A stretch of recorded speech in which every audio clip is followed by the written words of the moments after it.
জয় Hind. Kolkata rap cash যিটো আমাৰ দেশৰ কাৰণে এটা বহুত ঘৃণনীয় ঘটনা হৈ পৰিছে আৰু গোটেই দেশৰ ডক্টৰবিলাকে ইয়াৰ কাৰণে প্ৰটেষ্ট কৰি আছে। একচুৱেলি ঘটনাটো আছিলে যে 9 তাৰিখৰ ৰাতি এজনী ট্ৰেইনী ডক্টৰ, যিজনী ডক্টৰৰ বয়স আছিলে 31 বছৰ, আৰু সেই ট্ৰেইনী ডক্টৰজনীয়ে 36 ঘণ্টা ধৰি কণ্টিনিউ ডিউটি কৰি আছিলে। আৰু তাৰপিছত সেই ডিউটিৰ পিছতে তেওঁ ছেমিনাৰ হল এটাত ৰেষ্ট কৰি আছিলে। তাৰে পিছত সেই ৰেষ্ট কৰি থকা হলটোতে তেওঁক বেয়াকৈ ৰেপ কৰা হয় আৰু ৰেপৰ পিছত তেওঁক মাৰ্ডাৰ কৰা হয়। আৰু সেই মাৰ্ডাৰটোত তেওঁৰ শৰীৰত বিভিন্ন ধৰণৰ কাটা চিন, কামোৰা চিন আৰু বিভিন্ন ধৰণৰ গাটোত দাগ পোৱা গৈছে। সেই ৰিপৰ্টটো বাহিৰ ওলোৱাৰ পিছত আমাৰ দেশখনত ডক্টৰবিলাকে প্ৰটেষ্ট কৰি আছে তেওঁৰ জাষ্টিছৰ কাৰণে। আৰু এই ৰেপ কেছটোত বিভিন্ন ধৰণৰ এতিয়া ৰিপৰ্ট সন্মুখলৈ আহিছে।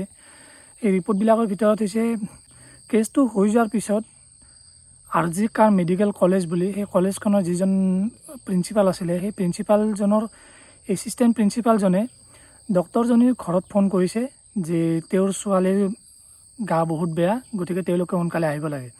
তাৰে অলপ সময় পিছতে আকৌ সেই ছেম মানুহজনে তেওঁক সেই ডক্টৰজনীৰ মাক দেউতাকক ফোন কৰিছে যে তেওঁৰ ছোৱালীজনীয়ে ছুইচাইড কৰিছে।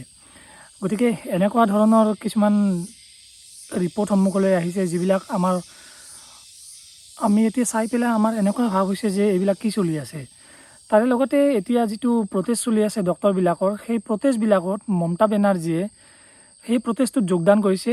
আৰু মমতা বেনাৰ্জীয়ে নিজে সেই প্ৰটেষ্টটোত যোগদান কৰি পেলাই তেওঁ ডিমাণ্ড কৰি আছে যিজন ভিক্টিম, মানে যিজন মানুহে সেই ৰেপটো কৰা বুলি পুলিচে ধৰিছে, সেই মানুহজনক ফাঁচি দিব লাগে আৰু অনুসন্ধান চলিব লাগে। এতিয়া আমাৰ প্ৰশ্ন হ'ল, মমতা বেনাৰ্জী যিজনী হ'ল ৱেষ্ট বেংগলৰ চিফ মিনিষ্টাৰ, আৰু এখন ৰাজ্যৰ যিখিনি ল এণ্ড অৰ্ডাৰ চিটুৱেশ্যন আছে, সেই চিটুৱেশ্যনখিনি চিফ মিনিষ্টাৰে চাব লাগে, সেইখিনি তেওঁৰ দায়িত্ব। এতিয়া তেওঁৱে যদি এতিয়া প্ৰটেষ্টত জইন কৰে, কি হৈ আছে কি হৈ নাছে আমি নিজেও ধৰিব পৰা নাই। তাৰে পিছত যেতিয়া ডক্টৰখিনিয়ে প্ৰটেষ্ট কৰি আছিল, সেই প্ৰটেষ্টটোত এটা পাৰ্টি আহিছিল, এটা ক'ৰ পৰা আহিছে সেই মানুহখিনি কোনেও গম নাপায়। আৰু সেই মানুহখিনিয়ে কি কৰিছে, এই প্ৰটেষ্টটোত বিভিন্ন ধৰণৰ ভঙা চিঙা আৰম্ভ কৰিছে। মেডিকেল কলেজখনতো তেওঁলোকে ভঙা চিঙা আৰম্ভ কৰিছে। আৰু সেই মানুহখিনি সেইখিনি কৰি উঠি তেওঁলোকে তাৰে পৰা গুচি গৈছে।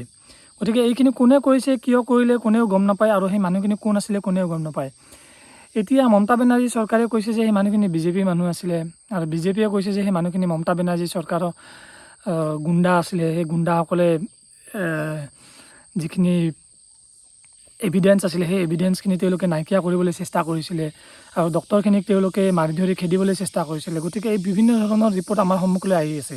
তাৰে পিছতে পষ্টমৰ্টম ৰিপৰ্টো কালি আহিছে, আৰু পষ্টমৰ্টম ৰিপৰ্টত লিখা আছে 1 নম্বৰতে एबनॉर्मल सेक्सुअलिटी और जेनेटाइल टर्चर के कारण ट्रेनी डॉक्टर के प्राइवेट पार्ट्स पर गहरा घाव पाया गया। माने এইখিনি আপোনালোকে নিশ্চয় বুঝি পাইছে যে কি কৈছে ইয়াত। 2 नंबर पॉइंट है, चिल्लाने से रोकने के लिए नाक, मुंह और गले को लगातार दबाया गया। गला घुटने से थायरॉइड कार्टिलेज टूट गया।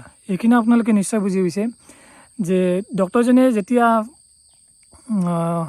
কষ্টত চিঞৰিব ধৰিছিলে, তেতিয়া হয়তো এই ভিক্টিম কেইজন মানে এই কাৰণে কৈছোঁ যে বহুতে কৈ আছে যে ইয়াত একজন নহয় কেইবাজনো মানুহ ইয়াত জড়িত হৈ আছে, সেইকাৰণে মই কেইজন বুলি কৈছোঁ। ভিক্টিমে যেতিয়া চিঞৰিবলৈ চেষ্টা কৰিছিলে, বাচিবলৈ কাৰণে চেষ্টা কৰিছিলে, তেতিয়া হয়তো তেওঁ বহুত চিঞৰিছিলে। সেইকাৰণে তেওঁৰ মাতটো যাতে বাহিৰলৈ নাযায় তাৰ কাৰণে তেওঁৰ গলত টিপি ধৰিছিলে আৰু মাথাটো হেঁচি ধৰিছিলে। সেইকাৰণে তেওঁ থাইৰয়ড কাৰ্টিলেজ ভাঙি গৈছিলে আৰু নাক মুখত एकदम दबाई राखिছিলে। 3 नंबर पॉइंट तो दिसे, सिर को दीवार से सटा दिया गया जिससे चिल्ला ना सके। पेट, हाथ, उंगलियों और बाएं पैर पर चोट पाया गया। ये 3 नंबर पॉइंट तो आपनालोके निश्चय बुझी पाइছে। তাৰপিছত 4 नंबर पॉइंट तो दिसे, इतनी जोर से हमला किया कि चश्मे के शीशे के टुकड़े उनकी आँखों में घुस गए। ইয়াত আপোনালোকে গম পাইছে যে কিমান বেয়াকৈ টৰ্চাৰ কৰা হৈছে।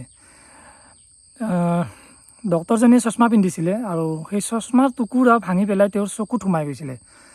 যেতিয়া তেওঁ চিঞৰি আছিলে, সেই চিঞৰটো যাতে তেওঁৰ বাহিৰত নাযায় তাৰ কাৰণে তেওঁক বেয়াকৈ মাৰ ধৰ কৰিছিলে আৰু সেই মাৰ ধৰত তেওঁৰ যিযোৰা চশমা আছিলে সেই চশমাৰ টুকুৰা ভাঙি পেলাই তেওঁৰ চকুত সোমাই গৈছিলে আৰু চকুৰ পৰাও তেজ ওলাই আহিছিলে। তাৰপিছত 5 নম্বৰ পইণ্টটো আছে, চেহেरे पर आरोपी को नाखूनों से बने खरोच के निशान मिले। इससे पता चलता है कि पीड़िता ने खुद को बचाने के लिए काफ़ी संघर्ष किया था। আৰু ডক্টৰজনীৰ মুখত যিজন মানুহে ৰেপ কৰা বুলি দিছে সেই মানুহজনৰ মুখত খামোচৰ চিন পোৱা গৈছে। গতিকে এইকেইটা পইণ্ট পষ্টমৰ্টমৰ ৰিপৰ্টত আহিছে। এতিয়া এইটো এটা বহুত ডাঙৰ ঘটনা হৈ গৈছে আমাৰ সমাজৰ কাৰণে, যে আচলতে আমাৰ সমাজখন কোনফালে গৈ আছে। আমাৰ যিখিনি মহিলা আছে তেওঁলোক প্ৰটেক্ট হ'ব লাগে আৰু ইয়াৰ কাৰণে যিটো প্ৰটেষ্ট চলি আছে সেই প্ৰটেষ্টটো এতিয়া ভালকৈ হৈ পেলাই তাৰ ওপৰত এটা জাষ্টিছ হ'ব লাগে আৰু তেওঁৰ মাক দেউতাকসকলে জাষ্টিছ পাব লাগে। এইখিনি আমাৰ ডিমাণ্ড। আৰু এইখিনি যিখিনি ৰাজনীতি চলি আছে সেই ৰাজনীতিখিনি বন্ধ হ'ব লাগে। এইটো এটা খুব লাজ লগা কথা হৈছে যে এখন দেশৰ মুখ্যমন্ত্ৰীয়ে সেই প্ৰটেষ্টত জইন কৰিছে আৰু তেওঁ উল্টাকৈ ডিমাণ্ড কৰি আছে যে জাষ্টিছ পাব লাগে। কি কৰি আছে আমি নিজেও গম পোৱা নাই, গতিকে তেওঁৰ ওপৰত ভিত্তি কৰি লাভ নাই। বাংগালৰ ৰাজনীতি এনেকুৱাই, গতিকে তাৰ ওপৰত মই কমেণ্ট নকৰোঁ। ইয়াৰ এটা সমাধান হ'ব লাগে, সোনকালে হ'ব লাগে। আৰু এই কেছটো অলৰেডি CBIক দিয়া হৈছে। এতিয়া CBI কিমান দিনত এই কেছটো ক্ল'জ কৰিব পাৰে আৰু কিমান দিনত দোষীক শাস্তি দিব পাৰে তাৰ ওপৰত নজৰ থাকিব। থেংক ইউ, জয় হিন্দ।